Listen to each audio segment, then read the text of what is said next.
my name is Allie Schmidt. This is my dad, Dan. He owns Catron's Glass. Thanks, Allie. Things like doors and windows go into making a house. But when it's your home, you expect more, like the great service and selection you'll get from Catron's Glass. Vinyl replacement windows from Catron's come with a lifetime warranty, including accidental glass breakage replacement. Also ask for custom shower doors and many other products and services. Call 962-1636. Locally owned with local employees for nearly 30 years. Catron's Glass, the clear choice.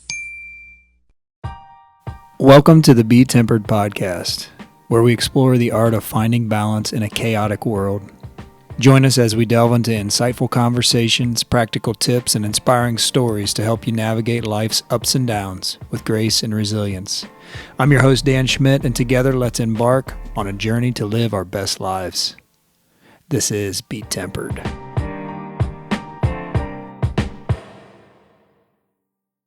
All right, welcome everybody to the Betempered podcast.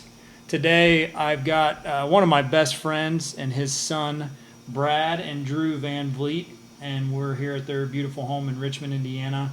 Brad has a unique story growing up in Richmond, and Drew, his son, does the same, and Drew's currently playing college football at the University of Dayton and going through some of the experiences that you'll hear that Brad and I went through 20 years ago? A long time ago. It's been a couple years. So, Brad and Drew, welcome to the podcast. Thanks, Dan. Thank you.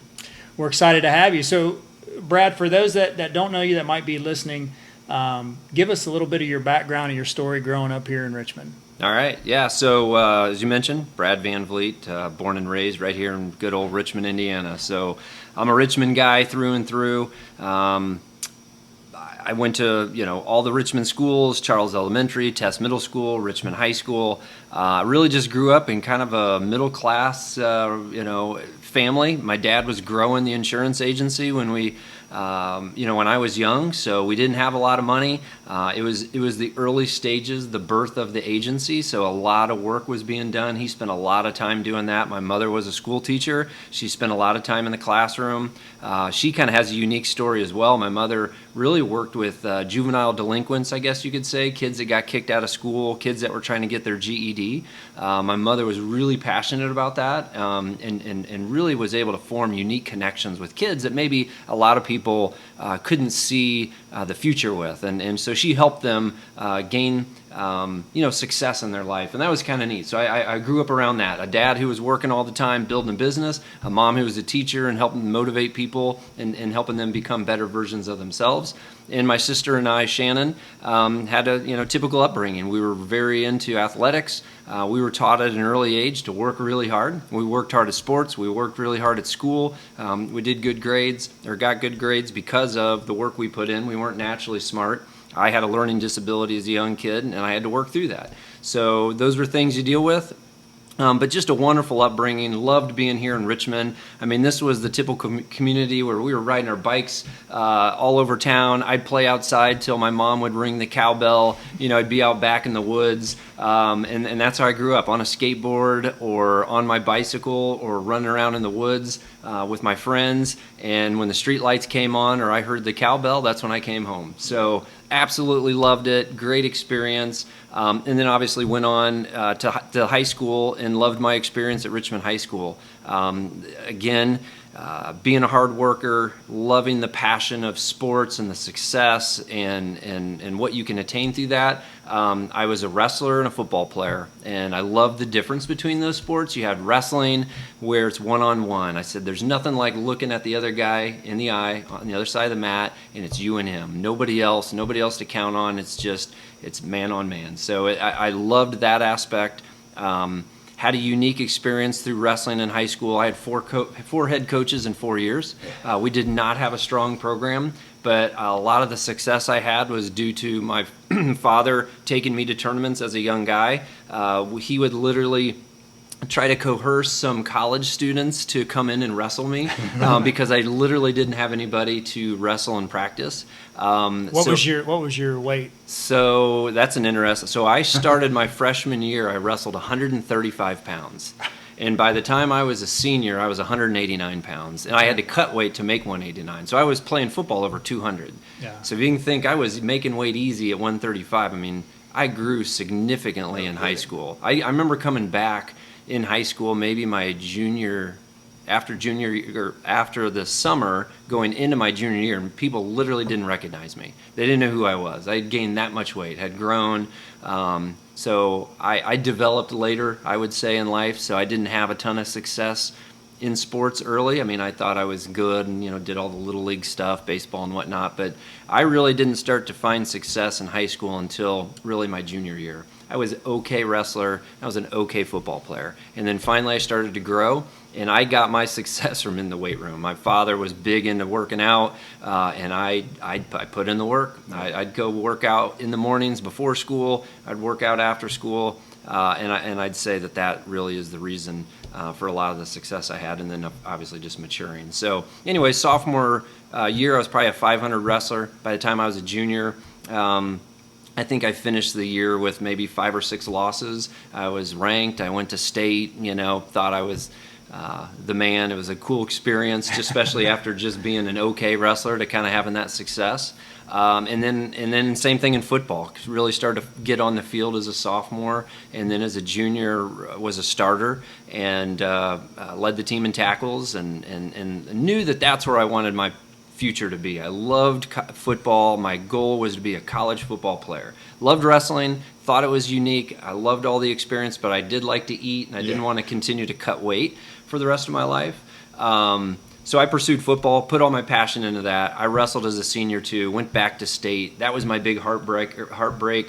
I was ranked in the state, probably predicted to be a top 10 finisher, and I lost in the first round. So broke my heart. That was a unique experience. Really felt like I let everybody down as a result, because you think back all the hard work, my dad getting up with me early in the morning to go to the gym, him hauling me to all these tournaments all across the Midwest, and then hoping to kind of show the family that all this was going to pay off, going to state senior year, and I lose in the first round. So my little claim to fame is the I guess the man now, but the kid at the time who won state, he had 1 loss, and I was a single loss that he had. Yeah. So again, if that means anything, so he was a great wrestler. I remember he was from Carmel. I beat him in some tournament earlier. So to stop you there for a second, so you had 4 wrestling coaches in 4 years. In 4 years, yes. What about football? You had some consistency there. We had, Coach Bryant was a great coach. Loved him, and had a great experience playing football. So we had some just tough teams, and we weren't winning state championships, but we were one of the top teams in our conference, and we had some great assistant coaches. The numbers were up. Kids worked hard. I mean, we were in the weight room. So yeah, I was a running back and a linebacker. I literally would never come off the field. And Dan, going to a small school, I know you know what that's like, right? You just do everything. Yeah, but your small school, how many kids did you graduate with? Gosh, I graduated with 500 to 600 students. Yeah.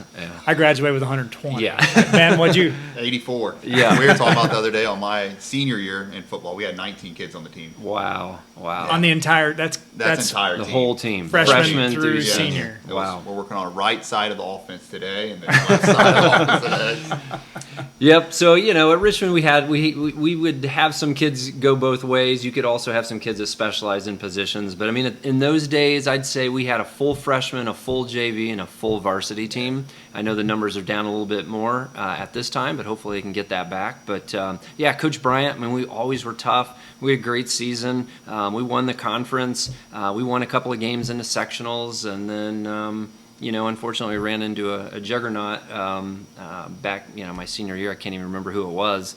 But that was the end of it. And so then I had to figure out, where do I go from here? I knew I didn't want to wrestle in college, but I wanted to play football. And so those were my goals. And luckily enough, I always told my dad I was going to go to Notre Dame. I was going to get a full ride, and that didn't quite happen. So much like Dan, I kind of stumbled upon this school not too far away from here at the University of Dayton in Dayton, Ohio, which a lot of people don't understand, but it's Division I football, but it is non-scholarship. Mm-hmm. So we have to pay to play the game we love, which I think is a pretty unique experience because it is, as I've said in the past, the purest form of football. You don't have to worry about competition, who's getting the most money, who's getting the scholarship. It's just a bunch of guys like Dan and I who like to work hard, and we're there to get an education and have a blast playing football. Got to travel all over the country. You and I played in the Yale Bowl, played out in California. So those are memories and experiences I wouldn't trade for anything. We had amazing coaches there at the University of Dayton. Coach Kelly and Coach Chamberlain. Coach Kelly, one of the winningest active coaches in college football. So, again, we weren't playing on national television. We weren't playing for a national championship, but I don't think that mattered to you and I. No, we just love being on the field with our brothers and going into battle. So that's why I love the game. Yeah. Yeah. So you go to the University of Dayton. Did you have any other opportunities to go anywhere else? I did. I want to say I looked at the other school I was going to go to was Drake in Des Moines, Iowa. That was one of our rivals, competitors. Yep. Well, we never lost to him. We did not like Drake. Well, didn't we lose? I blocked that punt on that one year that our sophomore year. Oh, was that when you let the guy through? Yeah, that was me. Sorry. Something I will never forget. I'm glad you brought that up, Dan. So I was not playing much as a sophomore, playing a little bit, and I was on the punt team, and we were up late in the game, and they ran a blitz in my gap, and I blocked one guy and didn't block the other, and he came in and blocked the punt, and we lost the game. Okay, now something I'll never forget. I remember that, but I don't remember we lost that game. But sophomore year, I made travel squad, but I didn't play. You played more than I did, so yeah. You were at least on the field. I was just watching. I was trying to help the team, and I may not have helped the team in that situation. But I just remember coming to the sidelines and the coach saying, "Who let him through?"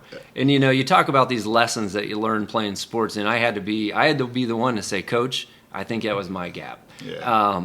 And again, that's why you do this. I mean, we have these memories today. Yeah. It builds character by having those experiences. It was horrible at the time. I thought the world was going to end, and I was never going to play again. But life goes on, and you learn to get better, and you learn from those mistakes. And we ended up beating, I think, Drake the next couple of years. Yeah. And our senior year, we whooped him. Yeah, so we did. Yeah.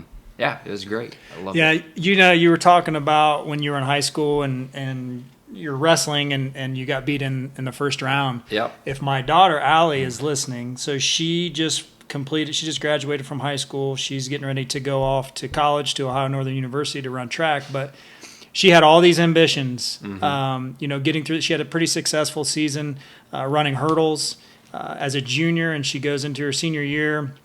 Wasn't the best year in her mind, and then she got into the districts and was predicted to win, to move on, and she's leading the race, and about 3/4 of the way through in the 110 hurdles she falls, and the pain that you felt, I can only imagine the pain that your parents felt, because when I wasn't there because this was just the prelims. But when my wife sent me the video, I was just sick. Mm-hmm. So those are events that happen in life that you certainly don't anticipate. Everybody tries to map out this beautiful path that you're going to go through, and you're going to, you got this game and this game and this game. That's why, when you're going up, and the coaches always say, hey, one game at a time. Mm-hmm. You can't count on anything. I'm sure you hear that all the time, Drew, from the coaches, is we focus on what's ahead of us and not what's 2 games ahead of us. So when you talked about that, that's the feeling that I got was for my daughter falling, because her season was over. Yep. It was done. Yep. But, fortunately for her, she gets to go on and go through college. So anyways, so you're at the University of Dayton. What are you studying? Marketing, so business marketing major. Had a great, academic career there, got good grades, worked really hard. We spent a lot of time in the library. Hopefully Drew's spending some time in the library as well now. So got to know the place very well. Again, I just can't say enough about our college experiences. We had a lot of fun there. It's a great university, got a great education, and being able to, like I said, play the game that we enjoyed so much with fantastic friends and memories we'll have forever. But I do want to go back on what you were saying, because I do think that's interesting, and it is why I love sports. It isn't about the success and the glory and, getting the rim. We all want that, right? Everybody wants to win. But it's about those lessons. And I love hearing that story about Allie, and I remember talking to her at her graduation about it, and it was hard. And we all have those feelings, those memories of when that time happened to them. But that's what I love about the game, and it's a life, right? Things knock you down. Things are hard. It's never easy. And my kids probably get sick of me talking about all these metaphors, but I send them texts all the time, or send them little notes that I get about mindset and about control what you can control, and being positive and looking for the positive in all these situations. So Allie does it, right? She's got to she's got to pick herself up, and she could have been like, man, okay, that was the last time I'm going to run. But what does she do? She goes, I'm going to run in college. Yeah. And I guarantee you that's going to fuel her forever. And she's always going to remember that moment, and it's going to drive her to be a better person. Yeah, I agree 100%. I don't know which one of my kids I was talking to the other day, but they were asking, what do you remember most, the victories or the losses? And I don't remember many of the victories, but I remember every loss. I remember our senior year going to Valpo, and all we had to do was beat Valpo to win the league outright. And I can vividly remember warming up for the game, and I can remember Matt Macy. If you're listening to this, Mace, you did say this. I remember him saying, this is ring day. This is ring day. This is the day we're going to win the rings. And that was in warm-ups. And for some reason, that stuck in my head. And if you remember that game, we got beat 14-13. Yeah. To Valpo, who we should have beat. Yep. They had our team was much better, but that's why you play the game. Exactly. So that's one that sticks in my mind is losing that game. But hearing Mace say that, and I don't know why it stuck in my head, but I will never forget him. I can see it just like I can see the Twin Towers being hit by a plane. I can see him saying it. It's just amazing how you remember certain things like that. But that was a loss. That was a tough loss, and we still ended up winning a share of the conference, but we had to share it. I would say my most memorable game is playing Yale our senior year because of the build-up, and we lost that one. We got our butts kicked. Yeah, we got kicked. We got whooped, and I remember just being so frustrated because I felt like we can compete with this team, but we didn't show up that day. Yeah. And it's about showing up. There was all this hype. Got to go play in the Yale Bowl, all the history. Got to tour the campus. I think we were a little, mesmerized by all of that, and the game started, and we did not show up. Now, they were a very good team. They have some guys that ended up going to the NFL. Yeah. A tight end that was very successful. Yeah. So, but anyways, you're right. That's what I remember. I remember that loss, and I remember the feeling afterwards, and just being so frustrated that we didn't perform better. And again, those are why you play the game. Those are the memories. Those are the things that make you a better person at the end. When it's all done. Because right now, all we have is the memories, right, Dan? It's remembering what we did and the success and the fun, the failure, and all of it. And we take that. I know you and I have talked about how we use the lessons that we learn on the battlefield, and we use it in our business every day. Trying to motivate people to be better, build a team, build consistency in our businesses, and I love all that, and that's what I'm trying to pass down to my kids now, that they can hopefully take these same lessons from this game. Because winning is great, winning is fun, but the lessons that you take out of it are probably the most important thing. Yeah, I agree. And your dad made a comment to me. Well, it's been probably 20 years ago now, before we bought the business. I remember sitting on their back patio, and we were talking about, me buying Catron's glass and what this was going to look like. And I remember your dad saying, when you're a business owner and you're an entrepreneur, it's like football. In football, you get knocked down, but you always get back up. So you got to remember that on a daily basis in life. Is comparing it to football. Sometimes you're going to take the hit, sometimes you're going to give the hit. And man, there's days when I'm on the ground. I'm like, am I going to get back up? But I think of that because that is a true analogy of how life is. So great. So you're right. College was some of the best 4 years of my life. I mean, that we had a great experience. And what I was telling Ben on the way here, that, I live down Route 40. I mean, basically, say 7 miles from here, where where your parents live, and we didn't know each other. No. And we were connected by Coach Kelly, who recruited us both. And I remember you and I, the first time we met, we went to Steak and Shake. And you may not remember this. I don't remember that. We went to Steak and Shake, and then you brought me back to your parents' house, and I remember meeting your mom. I don't think your dad was home then, but there's just little things how we can live so close, but we don't know each other. And then we spent 4 years of our life living together at UD, and that whole experience. And then now fast forward 24, 25 years later, and here you and your wife are the godparents of my daughter Mary, and Kim and I are the godparents of your daughter Bren, and our friendship just continues on. And and our parents are extremely close. So they go on really vacations together, and so it's just cool how things work out in life. Yeah. So we get through college. What's next? So I had to make the decision like you. What do you do, right? We all thought we were going to go play in the NFL, and we have to hang up the cleats at some point and put the helmet down and actually start to use our brain a little bit. So once I determined I wasn't going to be a professional athlete, I made the decision to come back to Richmond. I could have worked at some different insurance companies. I had an internship with State Farm, and I just thought my dad is very successful and does a great job, and I respect him. And if I'm going to get into this business, why not work for one of the best? Work for my father. And so I made the decision right out of college. I came back and worked with my dad, and we've been together ever since. My dad's 74. He still comes in every day, and technically I'm the president and he's the vice president, so I get to tell him what to do. But that was a gradual process over 20-some years of being in the business. I mean, I started at the bottom, selling home and auto, just trying to learn my way, build up my own clients, and these many years later, now we've moved our building. We have 20+ employees, and we're growing. And my father's still active, and like I say, I'm the president now. And now my wife is really involved in the agency. She does all our marketing. She does the HR. She's a big part of our success.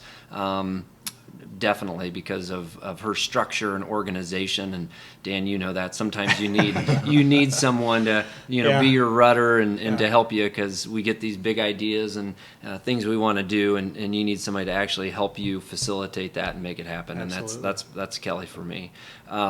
So the business is VanVleet Insurance Agency, if I didn't mention that, and I love it. It's a exciting business. I mean, insurance doesn't have this great sex appeal or excitement as like the IT world does today, and maybe you'd say the same thing about glass, but you would probably agree our business is about relationships. I mean, what I try to do is bring advice, try to build relationships, build trust with our clients, and then provide a product that I think that can support them and give them the need and support in a bad situation, right? Auto accidents, unfortunately, our business is related to some bad situations. Auto accidents, fires, break-ins, that type of thing. So that's what we do. We put things back together, and we try to fix them financially and make people whole at a bad time. So I've learned a lot from my father, learned a lot over the last 20+ years in the business, but I really do enjoy it. So you mentioned Kelly, your wife. So talk about Kelly. You met her at UD. Yep. Kelly and I met in study tables freshman year. Yeah. So she was a softball player. I was football. And obviously Dan and I had to go to study tables as freshmen, and you go with all the athletes. And so I remember Kelly and I had a class together called Finite Math. And if you remember, Dan, I remember it was the very first class I ever had in college. Shows up Monday morning, 8 a.m., first class, and our teacher was from Ukraine. And she could barely speak English. I remember her having a little book, and she'd have to open it up and look words up to say them in English to us. So that was a unique experience. Obviously, I couldn't even tell you what finite math is. And then on top of that, I had a teacher who couldn't speak English. So the reason I'm telling you the story is because Kelly was in that class, and she was getting frustrated and having trouble, but she was smart enough to get a tutor. So I would show up to study tables, and I would see Kelly and one of her friends, roommates, with this tutor. So I just started getting a little closer until I could start getting in on this tutor. And then I thought, this girl's kind of cute, and maybe I should start spending some more time with her outside of this. And the rest is history. We've been together ever since freshman year in college. It all started with finite math. Kelly used to call me Finite Boy before she knew my name. So I heard that story from her later. But yeah, it was great. We were together all through college, and she ended up becoming was initially actually a education major. So my wife was a teacher, and then once we had kids, she made the decision to stay home with the kids. And I knew how good she was from a marketing and creativity and organization standpoint. I said, I got to get her in my business. And so we made it happen, and she works 3 days a week, and I could take her more. She probably is there 4 to 5 days, but technically we say she's part-time. Yeah. And kids come along, right? Then we have kids. Yeah, that changes everything. We have 2 beautiful kids. First up was Drew, and I'll never forget him being born. The doctor looked at us and said, "Oh my!" And that was because he was so long. So the listeners may not be able to see him, but Drew is 6'5", and he's always been a pretty long kid. So he was a big boy when he was born. And then our daughter Bryn came a couple of years later, and Bryn was a little spitfire. She was an interesting child. She was never happy young, which is interesting because she was colicky. She cried all the time. She just always had a pouty face on her, as far as an expression, which is hilarious because you see her today. Brenda's the happiest person. Oh, yeah. She always has a smile on her face, and I think a lot of that, I don't know, it's interesting how kids change through life. So yeah, kids are great, super athletic. We tried to instill those same lessons that Kelly and I, both being college athletes. I think I mentioned that she played college softball. So we loved those lessons, wanted them to participate. And as you know, Dan, you try to guide your kids. You open those doors. You don't know what door they're going to go through. You don't know if they want to play in the band or they want to play a sport that you didn't play. You just open all these opportunities and see which one they're going to pursue. So Drew just happened to really excel at the game of football, totally different than maybe you and I, Dan, being meatheads that all we want to do is run over people. Drew is more of a thinker. He's a quarterback, and so he has to analyze. There's a lot going on. I can't even imagine what he goes through trying to read a play and make split-second decisions when all you and I want to do is just go as fast and as hard as we could. Yeah. So I was going to say, I at UD, being a D lineman, you had to remember coverages and stuff. I didn't know any of that. I mean, all I knew was we were going to run an Ed, a Tom, a twist. I'd look at Swanee and I'd say, all right, I'm going this way, you're going that way. And Sean Eddy, one of our teammates, always makes fun of us because we'd line up for pass rush. And we would always try to mess with Sean and be like, all right, I'm running an Ed, which means the end went first and then the tackle would go around. Well, we had maybe they called an Ed. So Swanee was supposed to go first to crash in, and I was going around. But we would end up confusing ourselves because we were trying to confuse the offensive line. And Eddie's like, "You guys are the dumbest meathead."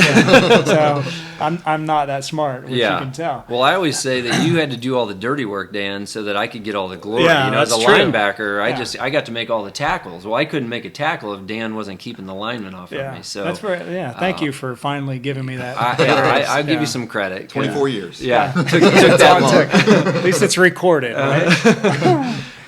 But that makes me think of a phrase that we learned in college, and I thought was corny at the time. And Drew's heard me say this, and Dan, you remember it like it's yesterday. But our motto in college was "Big Team, Little Me." Yep. So talking about that, I mean, I didn't understand it, and I'm like, well, I don't understand. Big team, little me. What does that mean? Like, we're going to win. I'm really good. I'm going to help this team. And all these years later, I've thought about it, and like, it isn't about you. It isn't about your individual statistics. It's about what the team did and how they're able to come together and do that as a unit.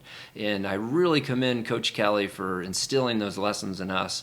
And I think Drew's learning those same things now today. But that phrase sticks with me more than anything else playing college football. Big team, little me, and I use it in the office. I say it all the time. It isn't about you. It isn't about your success. It's about what the team does as a whole. Yeah, the other phrase that I use that one, and then our freshman year, if you remember when we came in, that team coming, that the senior class had a lot of success the year prior. I think they went undefeated. They did. And they had most of those kids back. So our motto that year was, with success comes greater challenge. Mm-hmm. And so if you think about that, if you look at any time in your life when you've had success, right, Drew, you're in Indianapolis, you're playing in a state championship, you win a state championship, and now you're going through the recruiting process. And you go to the University of Dayton, and now you're the little man. So you had this success, but guess what? On the backside of that is more challenge. Mm-hmm. So with that, I want to bring in Drew. So Drew, give us a little bit of your dad's kind kind of told your story a little bit, but tell us some things that we don't know. I mean, obviously you grew up here in Richmond. Give us your story. Yeah, so I was, super blessed to have such a great upbringing. Obviously grew up here in Richmond. Went to Seton Catholic High School up through, I think, 7th grade. Mm-hmm. And then I went to Richmond High School because I wanted to play football. I couldn't play football at Seton. And then 2 years go by in Richmond, and I, really feel it in my heart that I needed a change. So we made the transition to transfer to Bishop Chatard High School. I will also add real quick, this was during COVID. Yeah. So COVID was a unique time, and Absolutely. everything was shutting down, and part of what was shutting down were schools. And so Kelly and I looked at each other and said, Drew, you're not going to get an education sitting on the couch. Yep. And so that was really one of our passions. And so we told Drew, I guess you tell the story though, but basically you had something in your heart that was telling you something, and Kelly and I said, hey, you're going to get an education, and if you're going to do that, you're finding a Catholic high school that's going to stay open and make this happen. Yeah, I mean, that was a really tough time. I mean, basically, considering, leaving your friends, the city you've grown up in your whole life, to go transfer to a high school that you know nothing about in Indianapolis. So that was definitely a hard time, but I mean, I was basically at the point where you can either sit and think about what if, or you can just, do it. So there's a point in time where we're in the living room, and I just, was kind of like, I want to do this. So Yeah. We started looking at high schools in Indianapolis, and I toured a couple, and then I went to Chatard and just had a great time there with the kid that I shadowed. Still good friends today. Just a real genuine experience, and I was just like, this is where I want to go. And I had a great time there, my junior and senior year. Yeah, so you do that. You're at Bishop Chatard, which is in the state of Indiana, is a power, and not only in the school, in the Catholic upbringing, but a power in sports and in football in general. So you make that transition from Richmond, where I remember you started as a freshman quarterback at Richmond, and your sophomore year, you go to Chatard, and you're not the starter. No. You had a guy ahead of you that had won, a couple state championships, Yep. Mm-hmm. who was a senior. Mm-hmm. So talk about what that was like for you and your mindset, where you go as the man, Yeah. in your junior year, where most kids are just getting ready to start, and you got to sit and watch. How was that? I mean, it was an extremely humbling experience, as you can imagine. I mean, it's pretty rare to start varsity as a freshman and a sophomore. And I mean, like you said it, kind of being the man, being the starting quarterback. And then you go as a junior, which is like typically when high schoolers start to play varsity. Now I'm playing JV. So it was, an interesting experience. I mean, very humbling. I mean, it's not, a very cool thing to, be a junior and playing JV. I mean, I remember being out there and just looking to the sideline, seeing all the, guys my age, even younger than me, that are varsity guys standing on the sidelines, and like, man, wish that was me. But, I paid my dues, and I mean, I was behind a quarterback that was a absolutely phenomenal athlete. I mean, he won a state championship the year before as a junior. So, it's hard to come in and compete for a spot. I did whatever I could. I competed, but he was just, at the time he was just better than me. And he was a, great quarterback who's now breaking records at the D3 level. So, very humbling experience my junior year. Well, and it goes back to the with success comes greater challenge. Mm-hmm. You have the success, and, your freshman and sophomore year, maybe not wins and losses, but the success of starting. Yeah. And then here comes that challenge, right? Mm-hmm. Here comes the challenge where you got to sit and watch. Now, junior season's over. Talk about going into your senior year. Talk about that pressure. Well, I mean, I do want to say that, being the backup quarterback my junior year, I learned more that year than my 2 years starting varsity. Sure. And that's not a knock on Richmond. It's just, the coaching staff and Carter, who was the starting quarterback. I just learned so much from them, and Coach Doyle, the head coach. I was ready, for going into my senior year. As you can imagine, I sat out. We're number 1, number 2 ranked team in our division. I was so ready to get out there. And that off season leading up to senior year, I was just, go, go, go. You Yeah. know, like I was on the field throwing every day, getting prepared, and I mean, everyone was, you know, doing it with me. And I mean, that, you know, speaks to how we won a state championship that year. Yeah, I was going to say, I remember going to your first game, your senior year, which was played at Lucas Oil Stadium. Mm-hmm. And then fast forward however many games, I don't know how many games you play your senior year. 15. Game 15 was Yeah. played at Lucas Oil Stadium, where I watched you win a state championship. And just seeing that progression, because I know this as a parent, it's a whole different stress, right? Oh, it is. So, Brad, talk about, harder. you know, we hear Drew's experience Yeah. sitting, playing JV Yep. as a junior, right? You see the bigger picture. Oh, yeah. But as a parent, how hard was that? It's very hard to watch. You're right. You get all the anxiety. You know, different when you're playing, right? Because Yeah. you can control it. As a parent, you have no control. You're just watching, and you know all the work they put in and everything. But still, you worry and you want them to have success, and so you try to you know, keep things cool and under control. But it is hard. It's a whole different level of stress, and it's just, until you're a parent in that situation, you just don't know. But And it's fun to see the success at the end. And you can't, you know, in football, you get nervous before a game, right? You got Yeah. anxiety, but boom, you go Yeah. out and make that first hit and Exactly. everything. You know, if you're an athlete and you've been there and you've done it, you understand that once that ball snapped, once you take that first hit, it's gone. Now you're playing. Yep. But as a parent, man, you're right. You're worried it's the whole hard. time, from Yeah. the beginning to Sick. the very end. Yeah, Yeah. And if you were at the state championship, it was Yeah. an unbelievable game. They were down at halftime. We're Yep. all looking at each other thinking, what is going on? We were supposed to beat this team, and they came out, Lawrenceburg, and they played fantastic. They were tough.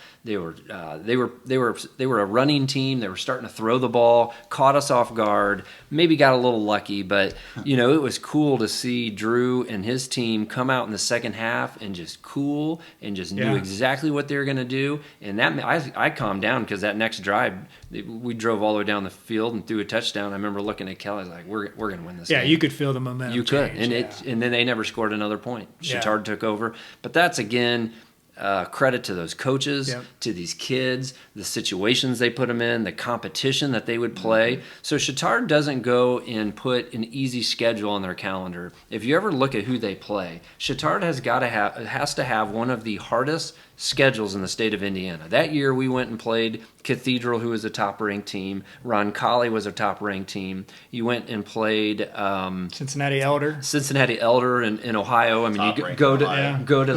to the pit and Yeah. play at Elder. That's a Yeah. whole, man, was that a cool experience. Yeah, I was there. Yeah. Yep, that was fun. And then we played a team out of St. Louis. I say we, Drew, Yeah. Chittard. Yeah. Yeah, I wasn't doing much.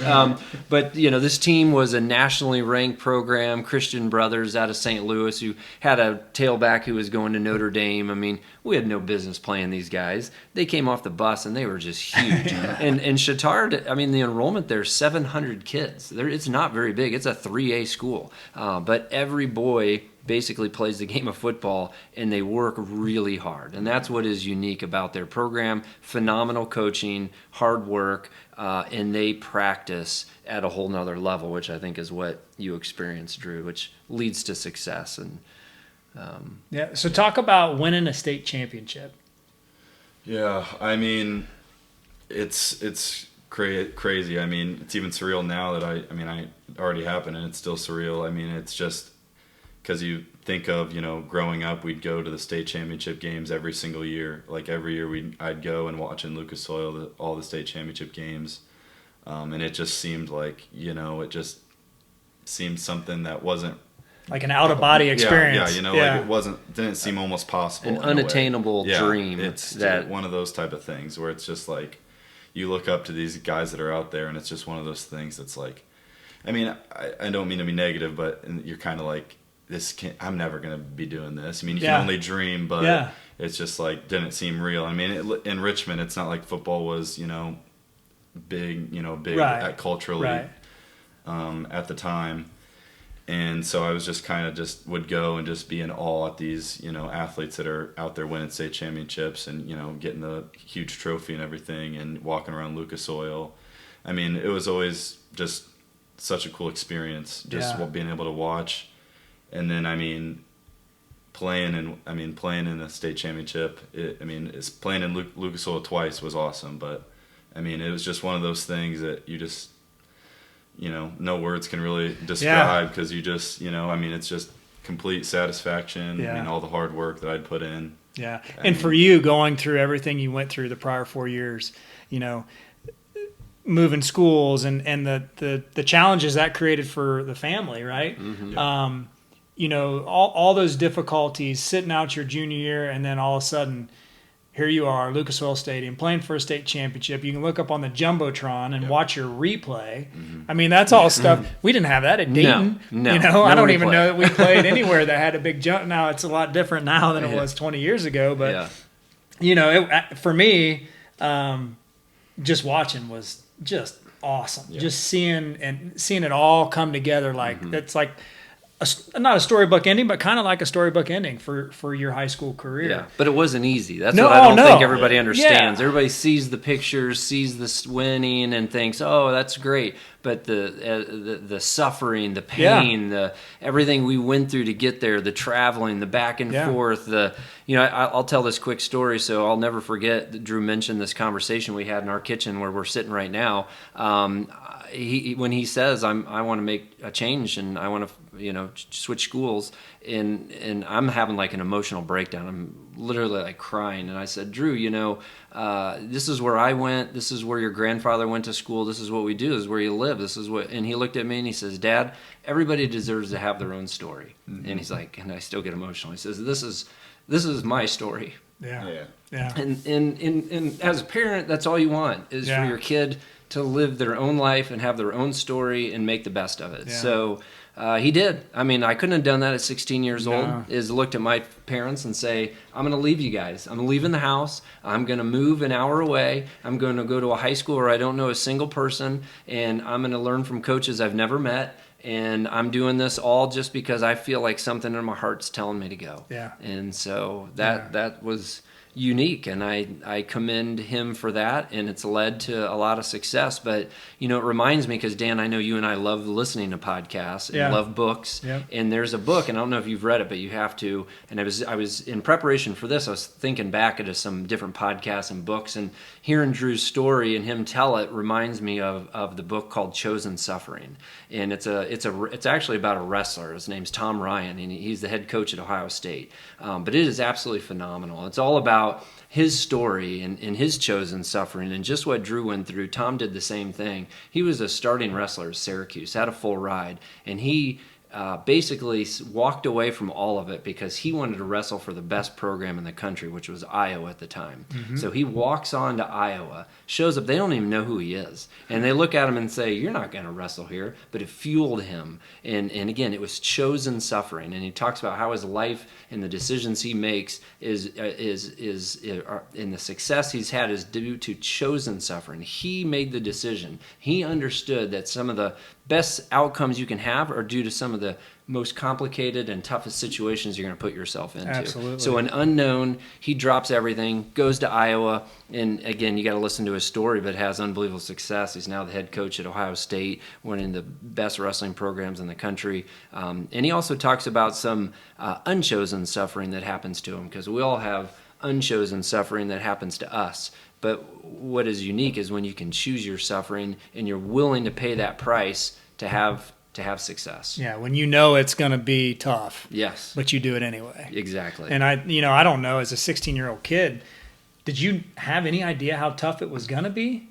I mean, that's a hard thing as a young kid. I mean, not really, honestly. I mean, I just was kind of doing it, and just kind of, I was like, we'll see what happens. Yeah. I didn't really think about, the first day, first week, first couple weeks at school, when I'm like, man, what have I done? I eventually, had a fantastic 2 years, but I was a shy, antisocial kid. Yeah.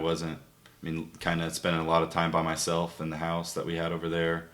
I didn't really have a ton of friends at the time, so it was a hard time. Especially with the COVID stuff, we'd do like one day, at school, the next day at home. So it was like there'd be a whole day at home just by myself. Yeah. So it was hard. For sure. And having so many great friends here in Richmond and just kind of being away. So when you're in that you're in the middle of COVID and you're at home, but you're away from your family. What gets you through? I mean, what kept you going through that? Was there a vision that you had, or was it just, I'm just trying to survive the day? I'm here. This is the decision I made, and I'm going. Yeah, I mean, I wasn't. There was no regrets at all. I mean, I was just kind of one step at a time mentality. I mean, I was just gonna keep going. I mean, there's no turning back now. Just keep going. Right. I mean, so yeah. Yeah, I mean, I think that's, when you get your back up against the wall and you got nowhere else to go, when you've made that decision, the only way you can go is forward. And, I commend you for doing that and for going through that, because I know it was a tough time for you and especially for your family. Because, Brad, you and I had some conversations. I remember we had lunch at the deli, and when you first brought it up to me, and, I just remember thinking, this has got to kill you. Oh, yeah. Because Imagine you moving your are, kid. I mean, you are a Richmond guy through and through. And so I my heart just ached because I knew, how you felt. So I commend you guys for, you got through it, which everybody knew that you would. Mm-hmm. But I think, and maybe I'm wrong, but I think it probably made you stronger as a family. Definitely. Yeah. Again, chosen suffering makes you a stronger person, made our family closer. There were some hard times. Drew was alone a lot, but we were going back and forth to Indy, put a lot of miles on the car. One thing I found through all that is listening to podcasts. I had an hour every day to drive. A lot of times I was staying the night in Indy, and I'd drive back in the morning. And I really enjoyed that hour to really get my mind right, to listen to some motivating people or stories. And, anybody listen, I think that is, you talk about mindset, and you talk about controlling your mind and your thoughts, and it's hard to do today, especially we're inundated with so much information and media and data, and it's just crazy. So to be able to focus on something for an hour at a time, and I know you've done this through some of your programs, and 75 Hard, and I talk about reading and writing, and so again, trying to find the good in these situations. I would say that the good was having an hour to drive, to focus, to think, to listen, and to challenge myself to control my mind and my thoughts. Yeah. The Cincinnati Elder game, that is where Swanee and I had the conversation about 75 Hard. So I watched your game, but I was listening to Swanee most of the time. It was a great game, great atmosphere. That's a cool place to be. But that was where, what's it been, two years ago, 2.5 years ago, that was where, my mindset was like, okay, it's time. Yep. So thanks to you, Drew, for playing down there, for the AD for scheduling the game. Yeah. Benji? From the outside, like I've heard Dan's kind of told me the story before, but just hearing it and kind of hearing the way you guys came up with the decision and everything, like, I don't know, I look at your guys' relationship and the way that you made that decision at 16, but then you raising him up to 16 to be the man that, made that decision at 16. Like, I don't know, you just think about the way that kids are nowadays, and like the way his mindset and everything was, like, you should be proud of that. Like, that's just amazing.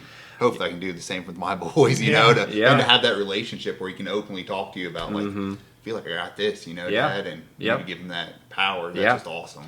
Yeah, and I tried to shut the whole thing down. This isn't going to work. And then again, the more we spoke, the more we talked about it. Again, you listen to your kids and you try to create opportunity for them. Obviously, all three of us are fathers, and our whole goal, I'm sure, is to make sure our kids have a better life and a better experience than what we had. So you try to open those doors and create opportunity, and sometimes it works and sometimes it doesn't. And again, when you talk about we're all probably very faithful people, and that was a big part of it. You have to listen, you have to believe, and we believed in our faith. We all prayed about it, and going to a school that could get a Catholic-based education was very important.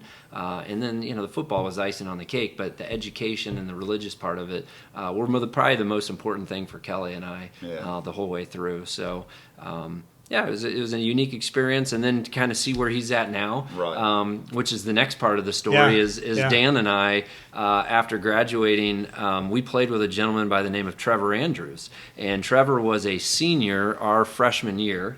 We looked up to these guys as seniors. Trevor, they had a ton of success when we were freshmen. Their senior year. he I think they were undefeated. They were one game away. They went out to California and played, and if they Cal beat that Poly, team, yeah. they had a chance to maybe make it into the playoffs. They didn't win against Cal Poly, which was a full scholarship program. But then Trevor leaves. Those guys move on and start their lives. Well, Trevor gets into coaching, and he's kind of traveling all over the country, being a part of different college programs, and ends up at Western Michigan. And it's kind of funny. Our family, you think about how all these things are connected. We go up to Michigan every year into South Haven and vacation. We've been doing this. I think we said this is our 18th or 19th summer we're going up to South Haven. Well, really close to South Haven is Western Michigan. So I knew Trevor was there, and I reached out to him and said, hey, Trev, my son's starting to think about college. We want to look at some schools. And so Trevor's like, hey, come on over. And he rolls out the red carpet, gives Drew the full tour, spends time with us, probably more than he should have, because you hadn't had a whole lot of success at this point, because this was going into your or after your junior season, which you just sat out. So you had no film. So anyways, Trevor was great. He said, hey, if he has a good senior year, I really want to talk to him. Fast forward, Drew has this great senior year, and we're waiting to hear from Trevor Andrews. Well, the news comes that Coach Chamberlain's stepping down as the head coach at UD. At University of Dayton, and the head coach that they hire is Trevor Andrews. And so who is the first call Trevor, I think, makes is back to Drew VanVleet. Yeah. And he came and sat in where we're sitting right now and recruited Drew to the University of Dayton. And he said, this is my first recruiting visit as the head coach at the University of Dayton. So awesome. It's kind of a cool experience. And that's a whole nother stress at another level, I think. Drew, you would say after your senior year, having the success and then trying to find a college, find the right fit. You just went through it with Allie. Yeah, and that's what I wanted to get back to with Drew is, so you have the success in high school. You're a big kid. You're 6'5". You're a quarterback. You got an NFL prototype body. So I would imagine in your mind, you're thinking, hey, I'm going to go big time, right? Talk about that process, and then maybe how you were humbled a little bit and chose to go to UD. Yeah, so, as I said before, I started, varsity my freshman and sophomore year, which, I had some pretty good film to put out. And I remember my sophomore tape, I had pretty good film, and it just kept getting, because it's on Huddle, you can see the views, and it just got, it got up to 1,000 views or something, and I was hearing from all kinds of schools and coaches, as a sophomore, and I remember, Vanderbilt was one of them. That was probably the biggest school, and I went to their camp and just had a great camp, and they were like, we'll be in touch, we're really impressed with you. And at that time, you're a kid, you're thinking, all right, this is an SEC school, this is how my football career is going to go, towards the FBS, SEC, big time football. So then everything happens. I'm going to Chittard, and it's not I kind of knew, I wasn't going to just walk in there and start. I had this, great quarterback in front of me that it was going to be hard, but I figured I should be able to get some kind of time, get some good film out there. I'm confident enough that if I get any time out on the field, I'll, be able to have some good film, and it'll help me with recruiting. Well, doesn't happen. I rarely play at all. I had maybe a minute or less of varsity film that I put out there. And after your junior year as a high school football player is where all the recruiting happens. Mm-hmm. So I went from, hearing from all kinds of coaches and, everyone's, reaching out to me to now I have no film because everybody's wanting to know, where's my junior year film? Well, I have to tell them I didn't play.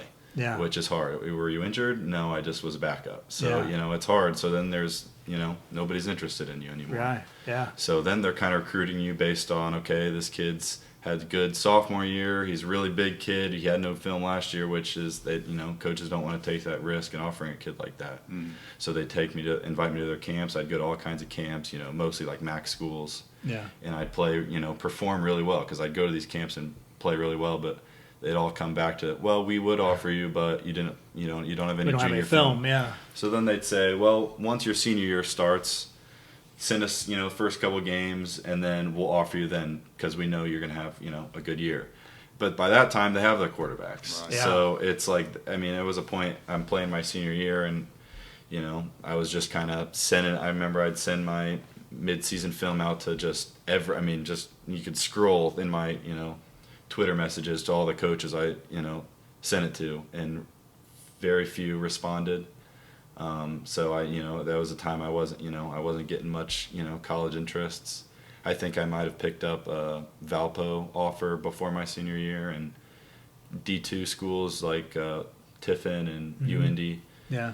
I believe Dayton was also before my senior year, but those just those 4 schools, which obviously are great offers, but from going to hearing from these big FBS schools to like at D2 lower FCS schools. Well, and at the same time, this is about when the transfer portal and all the NIL stuff, all that stuff kind of happens throughout your high school career. I don't know what year that started. And COVID, where you had And all these COVID. kids getting an extra Yeah. year. Yeah, so kids that may have been only getting 5 years because they redshirted are now getting 6 years. So you get through your senior year, you win a state championship. Obviously, you got a ton of film because your stats were through the roof. You had all this success. So then what? Yeah, so I'm just just doing everything I can, just sending, messaging, like everything, because obviously my dream since as I was a little kid is to go play Division I football, and at the highest level. So I was like, I'm gonna try my hardest to get to the highest level. So I was, messaging so many coaches and everything, but at the same time, one of my offers was Dayton, which is a great Division I program and is also my childhood dream school. So it's not like I was just super upset with my situation because I had Dayton, kind of as, a great option. Yeah, it was a safety net back there. So I knew I had Dayton, and I could not go wrong with going to Dayton. Right. So, but it was unfortunately a circumstance of the situation with COVID, with these extra 5th years, with the transfer portal, and so you just literally a lot of options just dried up. It didn't matter how good of a season you had or were going to have. You only offer so many scholarships. They can only have so many quarterbacks, and when teams' rosters are full, they're full, and so that's kind of a situation you get to. Well, and I think you've made the comment during that process that these college coaches, and I 100% get it. If I'm a college coach and I'm looking for a quarterback, which is, I think we would all agree, probably the most important position on the football field, especially on the offensive side, are you going to go after a kid in high school who, he's had some success and he's got some size. I'm not sure about his coaching, pretty good coaching maybe. Or are you going to go after a kid who's been through a college program in a year that maybe has the same size, maybe not? As a college coach, I'm going after the college kid, right? Because that experience has been greater than that, no matter who the high school is. So that's part of it too, which I think this transfer portal thing is. The landscape has definitely changed in all of college sports, and the NIL is a whole nother thing with the money, and that we could talk a whole nother topic there. But it's going to be interesting to see where this all shakes out. Yeah. But that's a nice thing at Dayton. Again, you guys aren't fighting over money. I don't know if anybody has a big NIL deal. I think Drew can sell some T-shirts and maybe make some money off of that. But he's not getting rich off of it. But more importantly, he's getting a great education, and he's around some first-class people, kids, other athletes, and great coaches. Yeah, so comes down, you're at the end, it's time to make a decision. Is Dayton head and shoulders, that's where you're going? It was also tough because I also had scholarships on the table, and every kid's dream is to go play football on a full scholarship, full athletic scholarship. So, then that was kind of the next decision I had to make. Well, I love Dayton. I've been a huge fan since I was a little kid, going there over to campus, watching all the games. But I also have, a full-ride scholarship on the table to another school. So, that was a tough decision in its own that I, thought about for, some time. But, just visiting Dayton, it was, it ended up not really being much of a contest because I just fell in love with the school, and I thought I could go to the school for a full scholarship, or I could go to this school that I absolutely I love and know I'm gonna have a great experience at, and do it for the love of the game. So, So you choose Dayton, you get that weight off your back. You're moving forward. You go into you report to camp last year because you're going into your sophomore year now. What was that like? That was tough. It's a wake up call for sure. I remember I also had put on, because I was my senior year. I've always been a extremely skinny kid, all through growing up and all throughout high school. I was 6'5", but I was probably 180 some pounds. I remember my winter visit with Dayton my senior year. I weighed in at like 181 pounds, which is just crazy considering I was 6'5". Yeah. I mean, I was really, really thin, and it was bad. I didn't, was dreading anytime I had to step on the scale just because I was like just really skinny at the time.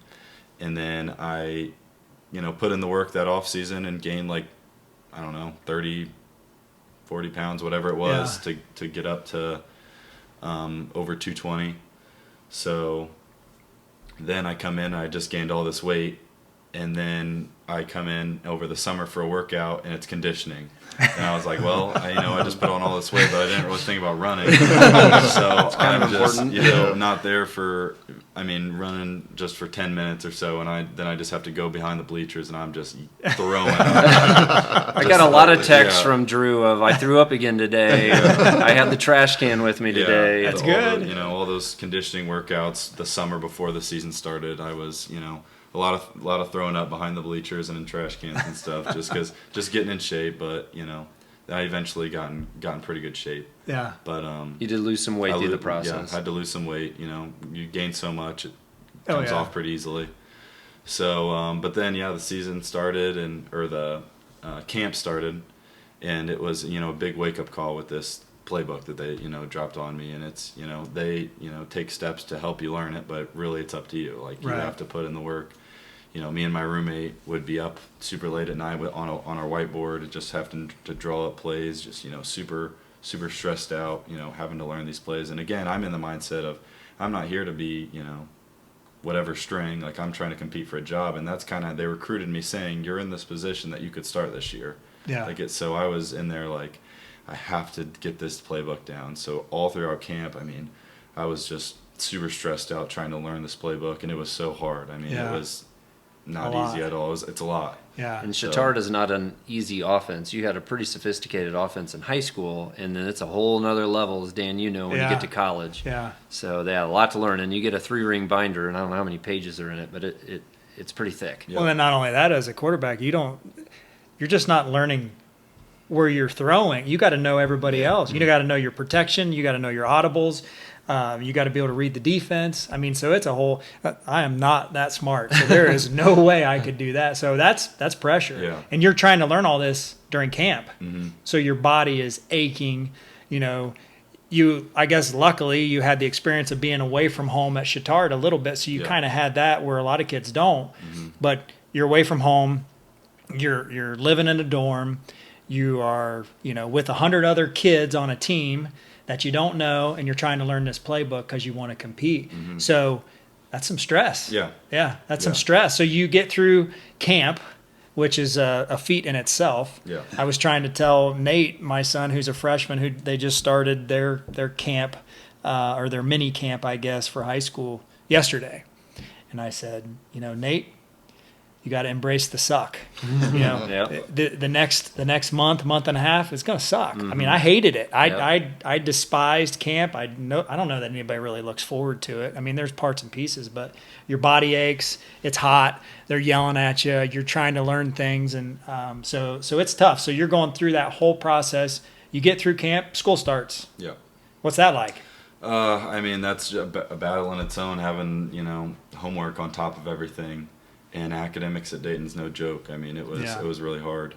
So just have you don't get back to your dorm room till 7, 8 at night, and then you have a small window until you need to go to sleep because you need to get enough sleep before you wake up at 5, 6 in the morning the next morning. Yeah. So it's a small window to get all your homework done, which is stressful in its own because you're doing homework, but in the back of your mind you're trying to think of all the plays you're supposed to know and all that type of stuff. Yeah, I don't think people realize, no matter what level, Division 1, 2, 3, NAI, any of that stuff in any sport, really, truly, how tough it is. Mm-hmm. I didn't realize that.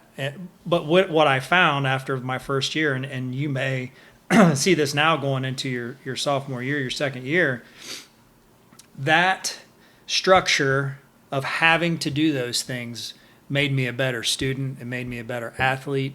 When we were not in season, I was not as good of a student. But when we were in season, I had to be. You've got to do that. So those are things as a college athlete that are way different from a high school athlete. Just college in general. I remember going to first class, and it was like everything I had learned in my senior year of high school, we had to figure out the very first day. And it's like, what?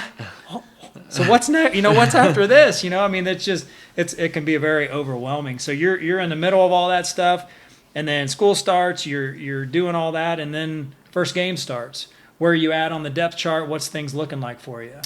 So we traveled to Illinois State first game of the season, and I made the travel squad. So I was essentially third on the depth chart because we kind of started the season as a 2-quarterback system. One that they looked at as more of the passer, and another guy as a dual threat guy that they were kind of rotating as the two.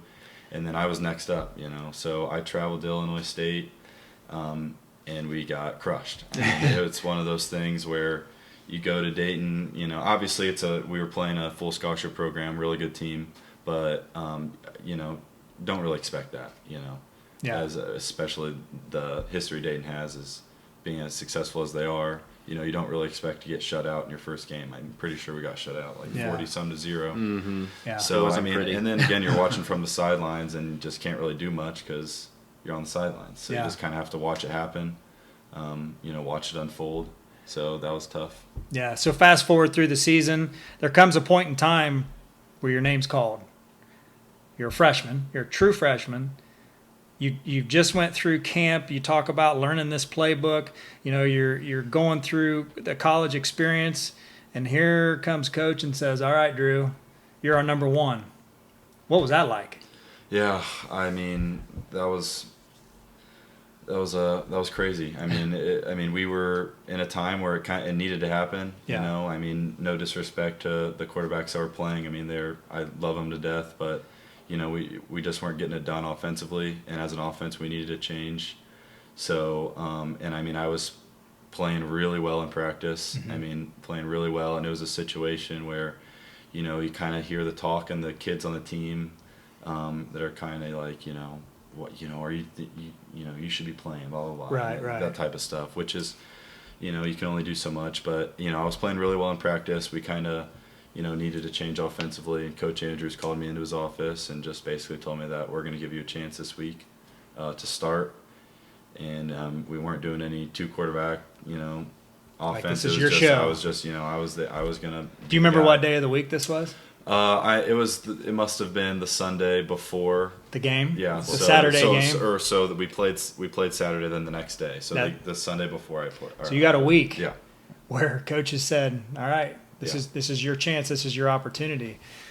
What game was that? Was that Butler? The first game was Presbyterian. Presbyterian, that's right. But I just remember I was just super excited. I had put all the work in. I was prepared. Week 1 I was nowhere near prepared. I did not deserve to be out there. Those guys deserved to be out there. I was not good enough. I was not prepared. I didn't know the offense. I should not have been out there. But 5 games left in the season, I was ready because I was getting a ton of reps in practice. Being the 3rd-string quarterback. Yeah. So I was ready. So I was, super excited. Just trying to contain my, adrenaline and excitement. Yeah. And I remember Coach told me, he was like, don't tell anyone until we announce it to the team, because they were going to announce that Drew's starting this week. And I remember I was like, okay. And then I walk outside and I see one of my good friends, Donnie, walking towards me. And I go, Donnie, I'm starting. You really kept a secret a long time, Drew. So if Coach Andrews is listening, don't tell Drew to keep it quiet. You probably wouldn't be too happy to hear that. But, talk about what happened when they announced it to the team. That was, unique. We were just all in a room, and I knew I was starting, so I was just sitting there with my, notes, ready to start taking notes, because I was, getting ready to prepare for the game that I was about to start in. And he just said, we're going to give Drew a shot this week. And, all my, buddies, you can kind of hear, whispering in the back, talking. So that was pretty cool. Yeah. That's a unique thing. That's a unique thing, I think, in any college program for a freshman to start. So, kudos to you and your work ethic, and you're obviously intelligent to be able to take all that in and to be able to figure those things out. So you go through, you start. What was that experience like, your first game? Yeah, I mean, you can be, as a 18-year-old kid, you can be as prepared as you want. You can know the offense. You can, have the physical attributes, but you go out there, your first Division I game against a Division I defense. I mean, nothing prepares you for that, and the scout team defense doesn't necessarily prepare you for that. Right. So there's nothing like it. I mean, I remember the first play, they wanted just an easy completion to get me going. So as easy as it gets, just, a bunch of stick routes across the board, just short, progression read. And I remember I caught the ball, dropped back. First guy was open, didn't throw it to him. Decided to progress to the next guy. He was also open. Decided to progress. So it was like everything was open, and then I just ran the ball. I just took off and ran it and tried and gained 2 yards or something. Yeah. So in film the next morning, that was funny to look back. Got a little talking to. But yeah, jokes aside, we lost. I mean, we wasn't pretty. I got hurt. I think it was at the end of the first half, so I wasn't able to play the second half. I'm minor injury, but I wasn't able to play. Right. And we were down 0-14, so I wasn't playing well at any means. Right. I had like 70 yards at halftime. Right. So it was tough. I mean, I wasn't playing well. Things weren't really going our way. So it's kind of all this hype for me to start. I'm playing so well in practice. Yeah. Now Drew's starting. We're gonna have the success. Yeah. And then we get. I mean, and again, we're playing Presbyterian, who we should be beating. We beat them every year. I think we were their first conference win in their however many years they were in the conference was us. That game I was starting. So you're kind of, it hurts your pride, because you're like going into that game. You're like, in your mind, you're like, things are going to change now. We're going to get rolling. We're going to crush this team. And we don't. I mean, I'm not playing well. Defenses doing things you didn't expect them to do. Yeah. And then we're down 0-14, and I'm out of the game. I hurt my hand. My hand's, all swollen, so I'm out. And then I'm just sitting there like, well, that was it. All this, hype preparation for that, my first Division I start. And I, not to say I blew it, but I did. It wasn't pretty. So. But knowing your story, but then actually hearing as we're talking through it, what you went through from your freshman year of high school with the transition to Chittard, sitting out your junior year, or playing JV your junior year, going through the difficulties of recruiting and that whole process, going to UD, learning the playbook. I mean, I think you can, obviously, if you haven't, you can now, just by talking this out, you can go back through and look at those specific moments when you made that decision to make that transition, to a new school, when you picked Dayton to go to. All those things have built up to you to where you're at now, but to get you through that first game, right? You've been through it before. Mm-hmm. So it's hard when that doubt creeps in, right? But you're a competitor. Mm-hmm. You're an athlete. You've put the work in, and you know that it's going to get better. Yeah. So you go through the rest of the season. What's the rest of the season look like? Yeah, I mean, it was not easy. We were on a huge losing streak. I mean, we hadn't won a conference game yet, which is unheard of at our program. I mean, everyone looks at Dayton as a team that's known for winning games, being always at the top of their conference. We were ranked, I want to say, second or third in the conference going into the season, and we just lost every conference game. We had won 2 non-conference games, I believe, going into the conference play on a huge losing streak. I mean, I go in and we lost. Then I'm kind of thinking, well, are they going to, sit me again? Are they going to start these other kids? And they're like, no, we want you to be our starter. We're going to keep going with you. Are you ready to go? I mean, I'm looking at my hand, am I going to be ready to play, blah, blah, blah. And I'm just like, all right, let's do it, next game. So had to prepare like crazy for Butler, big rivalry game. And, they crushed us. We lose again. So it's like one of those things that it's, just keep losing. Doubt starts creeping into your mind. I played well, but didn't do enough.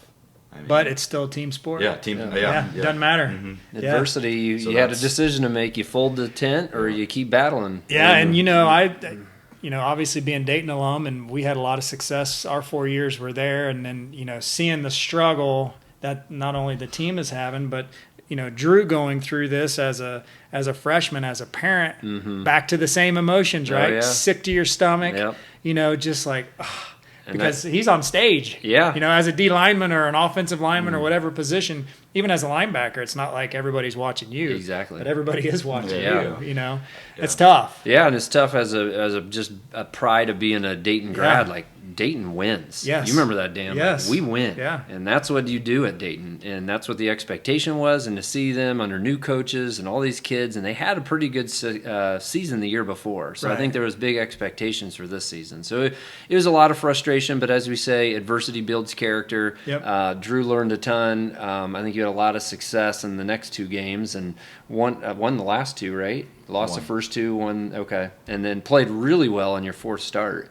And you guys won, and then had to make the decision, which Drew can tell you about. But he either plays his 5th game and loses his red shirt, which is the last game of the season, or the coaches decide to sit him, and he then has the opportunity to come back for a 5th year. So yeah, how's that look? Yeah, so I mean, obviously my first 3 starts didn't go well at all. We lost. I mean, and it was like kind of bad game, better game, worse game. So I mean, it wasn't good at all. Right. And then the last game, I played really well. I mean, I had a really good game, and the whole team had a really good game. The whole offense, it was clicking. We were putting a lot of points on the board. First, college touchdowns. First, couple 100-yard game or whatever it was. So.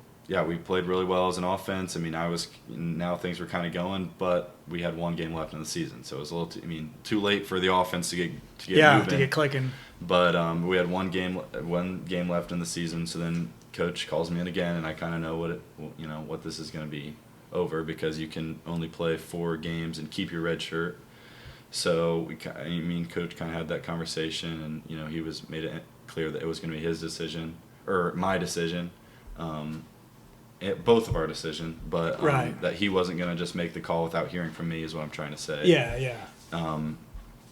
But yeah, he kind of wanted to hear what I had to say about it, and then just said he would call me in a couple days and let me know what he was thinking. And I was just kind of like, it's up to you. I would love to play in this game, but I'd also love to have another year of eligibility. So it's your call. So he called me in a couple of days, and it was just, we're not playing for a conference championship. Yeah. So we're gonna have to sit you this game. We'll still bring you, travel you. You're just, or act like you're gonna start. So I'd go out in the warm ups and act like I was gonna start, and I just, put the headset on for the game and got to be a coach. Yeah. Which I'm sure that was, again, more emotions, right? You're just trying to figure things out, and I mean, you've been handed all these challenges and these difficulties, and I'm excited to see where you go from here, because if you haven't seen it now, you're going to get through it no matter what it is. No matter what the season looks like, I'm sure in your mind it's, you're going to have a successful season, and I hope that you do. But if something happens, there's no doubt you're going to get through it, right? And I think that's what your life to this point. That's what I see is that no matter what happens to Drew VanVleet, he's going to get through it. Mm-hmm. So that's a testament to you and to your mindset and your work ethic, and to your mom and dad, and to your entire family. So be proud of that, because I know your mom and dad are, and as family friends, we're proud of you too. So we're excited for you for this upcoming season. But we're going to go ahead and land this plane here. Brad, I want to ask you one last question. So in your life, you've obviously had a ton of influences, good and bad. Is there one person in your mind who you can look back upon and think, that was the person who shaped me, who molded me to be the man that I am today? Well, number one is my father. I have a ton of respect for him. Obviously, I work with him every day. He's an amazing person. And then, look at all these coaches I had in my life. That's, again, why I love athletics. You have some very unique individuals. Coach Kelly, Coach Chamberlain, my high school coaches had a huge impact on me. And then the other one, Dan, is you. You talk about friendships and people you grow up with and you're around and these people that impact you. And, I see the way you raise your family and the hard work you put in for the business. And you don't have to do this podcast, but you do. And it's unique, Dan, and you should take pride in that. So I'm going to toot your horn a little bit. You've been a great friend. You're a great person. I respect the success you've had, in farming, in the hogs, in your family, in the glass business, and now in your podcast. So, right, you're winning everywhere that you go. So I commend you for that. I thank you for your friendship. You've had a big impact on me and my family, and I just want to say thank you. Oh, I appreciate that. It means a lot because, our friendship does go back 20 plus years ago, and we've been through a lot. Oh, yeah. And we've been through some great times, and we've been through some tough times. So I do appreciate that. And Drew, same question for you. Who's had the biggest impact on your life? You're young. I mean, you still have a ton of way to go in your life, but you've had a lot of success. You've been through a lot of struggles. Who's been that person for you that has helped you get to where you're at today to get through those things? Yeah, I mean, obviously both my parents, but I mean, there's just really so many people. I can't even think of how many people that have impacted me through my life. Like my dad said, all the coaches. I mean, you just think back on all the coaches that I've had. I mean, I'm only 19, but I've had a bunch of really good coaches, personal trainers, stuff like that have really helped me, be who I am today. But my parents first and foremost, for sure. Yeah, that's awesome. I think, as I've done, what is this, episode 10? 10. Yeah. So we're big time, right? You are, Dan. Ben, you too. No, but everybody that we've met with and interviewed and talked through, it seems like that there's not typically just one person. That's why you hear it takes a village. And I think that, especially in sports, it takes your parents to get you there. And in some cases, maybe it's a grandparent, maybe it's an aunt or an uncle or whatever. And then those coaches who have such a big impact on your life. And I think, all those people out there who are coaches who are doing it for the right reasons, they're making a huge impact, right? And, and so it's so important in these kids' lives as they grow and develop. So I appreciate you guys taking the time. Really appreciate your family, your friendship. I wouldn't own the glass company if it wasn't for you and your dad. The phone call that you guys made 20 some years ago that said, hey, you ought to take a look at this. So there's days where I cuss you. I'm sure. But overall, I thank you for that. And I think that's what friendship is all about. And those relationships that we've built over the years, and it's an awesome thing. Yeah. So thank you guys for joining us. And for those of you listening, if you got something out of today's episode, we ask that you like and share it on Instagram or Facebook. Share it with your friends or family. This is a great family. This is a great story, and these are good people. So thanks for joining us, and go out and be tempered. Thank you for listening to the Be Tempered podcast. If you like what you heard, please be sure to share with your friends and family. Also, give us a like on Facebook and Instagram. We appreciate your time. Go out and be tempered.